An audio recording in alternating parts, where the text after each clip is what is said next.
And rolling! Magandang umaga, East Asia! Magandang tanghali, classmate! At magandang gabi, mga ka-heartbeat! Ito po ang programa para sa mga mang-mang, iliterado, ignorante, at mapanghusgang lipunan ng social media na hindi nagbabasa ng dyaryo at hindi nanonood ng aksyon. Welcome sa #1 news and commentary program na tatalo sa CNN, BBC, at Al Jazeera. Watch out, Christian Amanpour, Anderson Cooper, at Michael Fatin. Walang kukontra sa... Kontrabando! Ilang kanin?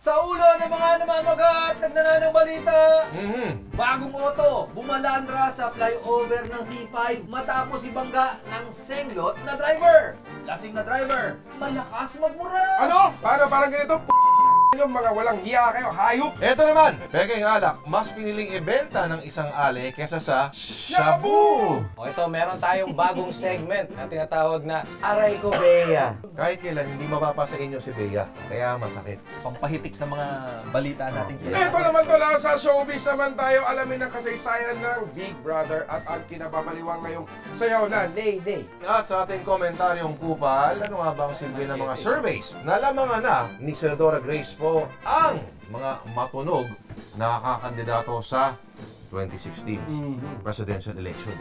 Teka nga muna, Jun. Nagugulan ako eh.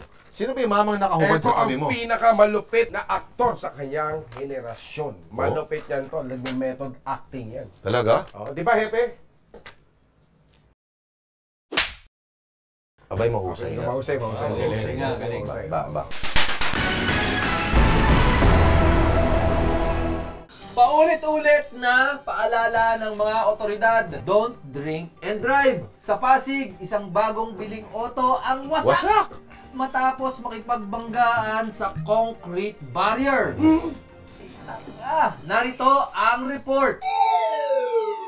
Sinubukang kunan ng dakilang tropa ng News 5 ang aksidenteng ito sa C5 flyover sa Bagong Ilog, Pasig. Pero agad nagpaulan ng matatamis na salita ang lalaking ito. Saka pa, huwag niyo kayo tinubay! Sinabasagin ko yung camera niyo! Ano daw? Basagin ko yung camera niyo! Ang sweet at eloquent na lalaki ang driver ng tumagilid na Toyota Vios matapos nitong araruhin ang mga concrete barrier. Maya-maya pa, to the rescue na ang puting Toyota Fortuner. Sumakay dito ang mga pasahero ng tumagilid na kotse. Ang mga otoridad, kumbinsidong lasyeng ang driver. Isang bote kasi ng beer ang nakuha sa kanyang sasakyan. Isang bote lang, lasing na. Anak na! Isang bote ka lang pala, tol. Lasing siya. Maliban sa tanggal amats, ang mas mahalaga ay matanggal ang yabang ng hinayupak ng driver. Umaaksyon, Ramon Bautista, News 5, Contrabanders. Teka muna, ano yung nakuha doon sa sakyan niya? Isang bote ng beer? Isang bote ng beers. Bakit naman ganun kalaki? Oh, yun lang. Ito problema sa mga ano. Pag umiinom kasi kayo, ano bang mo sa bayton? Oh, Ang alak nilalagay sa nilalagay sa tiyan, huwag sa isipan. sa isipan. Tuloy tayo sa ating balitaan, mga tol. Natamad akong basa. Kung tinatamad ka, ang mag-i-intro na lang si Hepe. Sige. Okay? Nasabat naman ng mga otoridad ang tatlong babae sa Angeles, Pampanga. Ang kanilang modus, palitan ng kape, ang laman ng imported na alak na binibinta nila. Narito ang report. Ganda. Sabi nila, call me once, shame on you. Call me twice, shame on me. Kaya ang mga otoridad, hindi na nagpaguyo sa mga babaeng ito na walang yata sa bokabularyo. Ang hiya, nakulong siya, nagbibinta ng piking imported na alak. Not once, but twice. Ang imbis na humingi ng tawad, sang katirbang dahilan pa ang tol. Ang pinutak nito! Kesa po sa magtitinda kami ng drugs, di naman po namin pinipilit ang bumibili. Hindi po kami kriminal na tao. Tinitikman din po namin. Kasi hindi naman po bibili yung mahirap eh. Ang bumibili po yung sobra-sobra sila sa pera.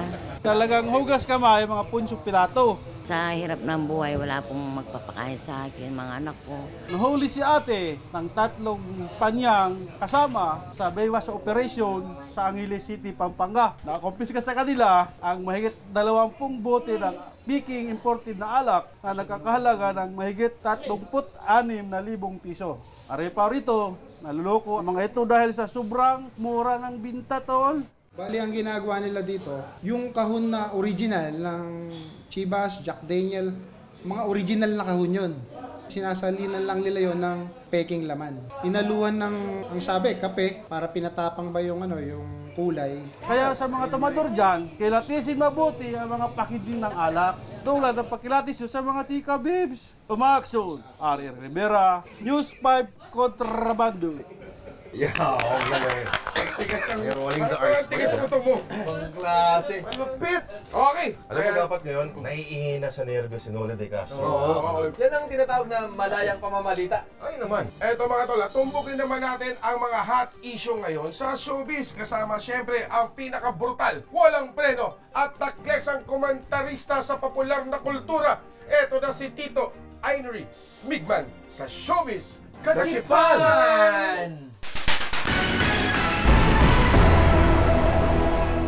Kaibigan, tsismisan na naman tayo. Muli na namang magbukas ang bahay ni Kuya. Kaya marami na namang mga fans ang panay pa-picture diyan sa Eugenio Lopez Avenue. Taragis na yan. Kaya nagtatraffic eh. Hoy, Mangmang, bago kayo magpicturan diyan, alam nyo ba ang kasaysayan ng Big Brother? Galing yan sa bansang The Netherlands. At kaya mataas ang rating niyan ay dahil ipinakita nila ang mga housemates na nagturjakan sa loob ng bahay ni Kuya.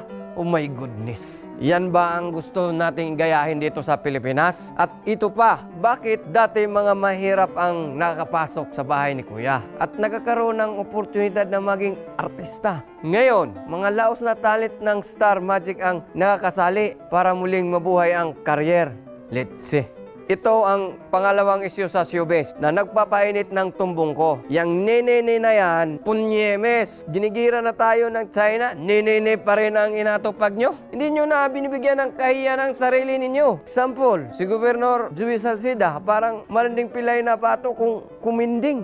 Paano natin mapayaman ang kulturang Pilipino kung ang mga ganyang sayaw ang inatupag natin? Hasa na ang tinikling, ang pandango sa ilaw, at iba pang tradisyonal na sayaw na sariling atin. Korne. Korne mo, mukha mo. Tingnan mo nga kung alin ang sayaw na mas may dangal. Hindi ako fans ng nenene kasi mas trip ko to. Start twerking like Miley. Twerking like Miley.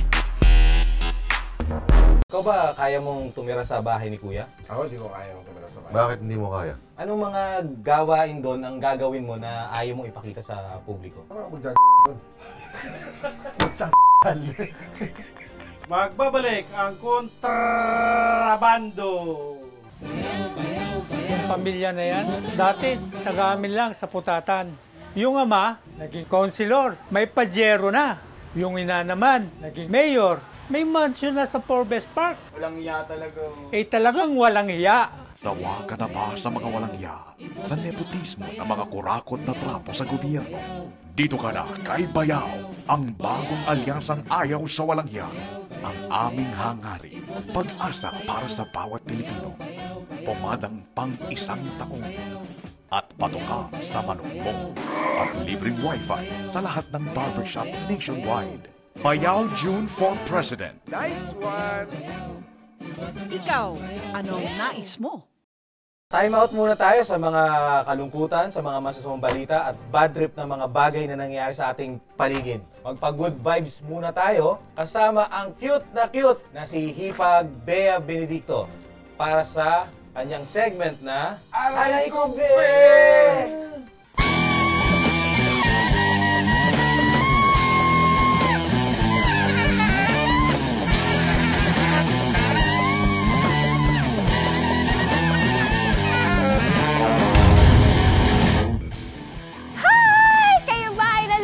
Nalulumbay at forever nang naghihintay ng forever? Kung oo, Huwag nang malungkot at simulan na natin ang mga cute na balita. Nahassle na ba kayo sa bumper-to-bumper traffic kanina? Well, panoorin nyo na lang ito. Baby, won't you come my way? O, diba? Buti pa ang aso, smile lang kahit nagmamaneho. Kaya imbis na magmukha kayong doggy, smile na lang din. Speaking of doggy, madalas na natin silang isama pag nag-grocery. Pero ito ang kakaiba.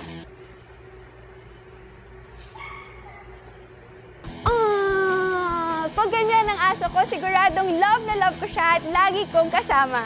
Kung may asong nag-grocery, iba naman ang talent ng isang ibon. Check this out. Bird model. Work it, girl! Bam! At yan ang mga cute na balita natin. Tandaan, smile lang lagi at love, love, love para good vibes ang araw nyo. Mula sa cute, dito naman tayo sa nakaka-cute. Balitang napaka-tito joke. Balitang pampalakas na kasama ang eksperto sa paghigop ng lakas. Ito na si Bart para sa Balls!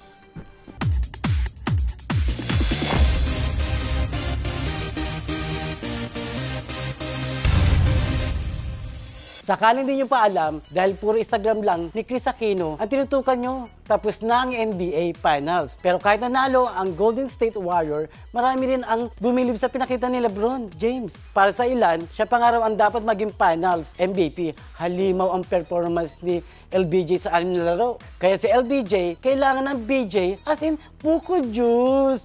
Manumbalik kaya ang lakas niya, di ba? Dahil sa kanyang pinakita, marami na naman ang nagkumpara sa kanya kay Papa Michael Jordan. Si MJ, may 5 MVP at 6 na championship. Si LeBron, may 4 na MVP at 2 championship. Yun na nga lang, 4 na beses siyang natalo pa sa finals. Habang si Jordan, never all that. Pero si LeBron, 30 anyos pa lang, kayang-kaya pa raw habulin ni MJ. Sinabi pa nga niya na siya ang pinakamagaling na players ngayon. Si Jordan naman, hindi rin nagkulang sa kanyang angas kung maglalaro pa siya. Kapag nag-1-on-1 si LeBron at 90s version na si Jordan, sino kaya mananalo? Kalokohan nga bang sabihin mas magaling si LeBron kay MJ? Mag-comment na lang kayo sa aming Facebook. Basta ako, kaya ko silang pagsabayin 2-on-1. Diba? I love it! Kahit si Queen pa nila ako sa balls, carry. Pero para kay Bart, mas magaling pa rin ang BJ. Sino si BJ? Si Bobby Jaworski. Nickname ni Robert Jaworski. Si Bobby Jaworski. Pero sabi ni Bart, kaya raw niya pareho sabay si MJ at saka si LeBron eh. Eh paano siya mag-depensa nun? Ganon. Siguro. Alright, 1, 2, 3, 4 mga kapatid. Ito na ang ating top 5 sa linggong ito. Sa numero 5, ang sinabi ni Idol Raffy Tulfo sa mga opisyal ng MRT matapos siyang injurin sa ere. Sa ngalan po na patas ng pamamahayag, mga kausap po natin, isang opisyal ng MRT at DOTC kaugnay dito, na isinisawalat po ni Mr. Toto. Teka muna. Pero ngayon, lahat po sila, tinabla na kami, at meron na po silang emergency meeting. Kayo dyan sa MRT, marami pang lalabas mamaya. Panoorin yung prime news namin. Panoorin nyo, mga kayo. Ano kayo na-blip na yun? Mga na-late kayo. Mga na-late kayo. Kasi siyempre, MRT, Mga na-late kayo. problema. Epe, ano mo sabi mo, Epe? Busy ka Sa numero 4, ano kaya ang posisyon ang tatargetin ngayon ng star for all seasons at Batangas Governor Vilma Santos Recto? Tatakbo siyang presidente. Senior citizen sa Batangas. Easy! Ate Bitoy. Sa numero 3, ang reklamo ni Erap sa City Hall ng Maynila.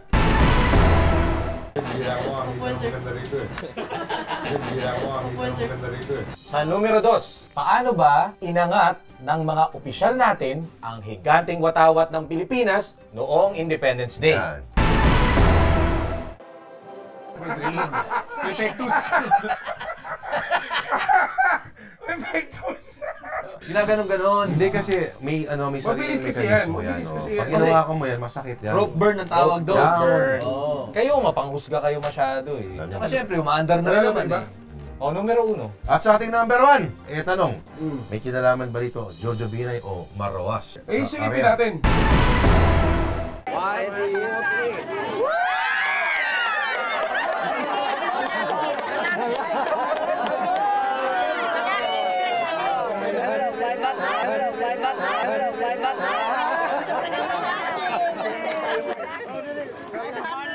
Parang hindi masyadong ganun ka-explosive o malakas yung mga top 5 natin, mga nakaraang 2 linggo. Kasi dati naiihi ako eh. Oo, kasi talagang sobrang lakas nung fist bump ni Secretary Mar. At yung kay... Ano? Yung kay Vice. Ano? Ngayon, episode 12 na tayo. So, meaning, sa susunod na episode, season ender na. Gagawa tayo ngayon ng eleksyon. May halalan tayo ngayon dito sa page natin, dito sa Word of the Lord na page. Kung sino yung dapat maghari Word sa of the season Lord 1. page lang. Oh, Word of the Lord. Walang iba. Walang iba. Dito lang yan. Dito lang yan. Bakit mo iba ba? Ewan ko. Parang wala akong pinupunta ang iba. Pero dito sa video na to, sa Word of the Lord na page, dito tayo mag-i-eleksyon. May format. Kontrabando space, vote space, face bump. Face bump. Face bump. Yun yung may... Ito yan. Yan. Tapos kontrabando space, vote space, ano. Ito yan. Ilang ano yun? Tatlo lang, para madali i-type. Ngayon, itatali natin yan sa Comelec. May Comelec tayo, yung mga interns.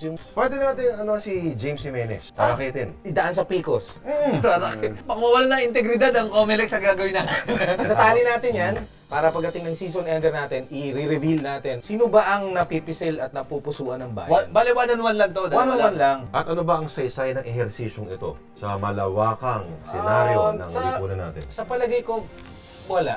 Ako kasing effective to ng mga survey na... Oo naman. Nilalabas kayo. Mas malipit na survey to. Nalimutan nyo na yung Pulse Asia. At SWS. SWS.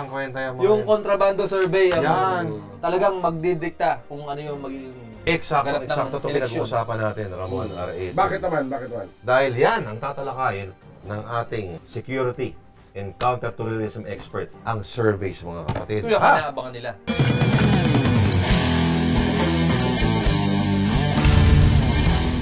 Ako po si Neroso Kupal. Yan po ang tunay kong pangalan. Pero kahit natatawa kayo sa apelyido ko, number 1 naman ako sa puso ng mga tao. Speaking of number 1, malamang nangatog na ang itlog ng mga taga-una sa lumabas na survey sa SWS at Pulse Asia. Hindi na kasi si BP Binay ang number 1 sa posibleng manalo sa pagka-presidente sa 2016, kundi si Senadora Grace Puna. Ito na naman tayo, parang mga tae sa Manila Bay na sumasabay sa agos ng panahon. Tingnan nyo, noong 2010, si Villar ang number 1 sa mga survey at kulilat si Pinoy. Pero dahil nagpadala tayo sa mga drama, ito tayo ngayon. Nga. Ano ba ang punto nito? Simple lang. Hindi porke mataas ang numero, mahusay na. Di ba number 1 sa box office ang may Little Bossing at Private Benjamin? Pero ito ba ang greatest Filipino movie of all time? Hindi, di ba? Hindi porke si Ann Curtis Idol, ang pinakamaraming followers sa Twitter, may karapatan na siyang mamuno sa bansa natin. Para naman kay BP Binay, good job na pinalitan nyo ang tagapagsalita ninyo. Bakit ba kasi kumuha kayo ng spokesperson na may kulay ang buhok na parang si Trunks at mayroon ding may balbas gaya ni Master Pogi? Anak ng... Sa arketipo ng action film, mga kontrabida yan. At sa drama, laging tandaan, ampon ng laging bida.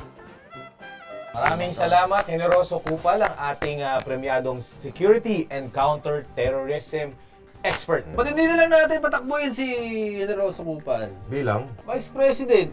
Ito. Pwede siya tumakbo. DS ko to. Ano yung DS? Instructor. Instructor.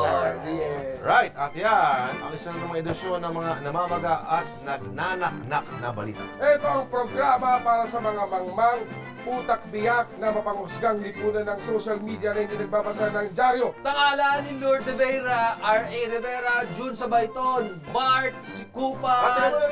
Siyempre, makakalimutan ba natin? Panibagong pambansang be. Ang pambansang be. Yan, si Hepe. Siyempre, ako, si Romantic Ramon Bautista. Walang kukontra sa... Kontrabando!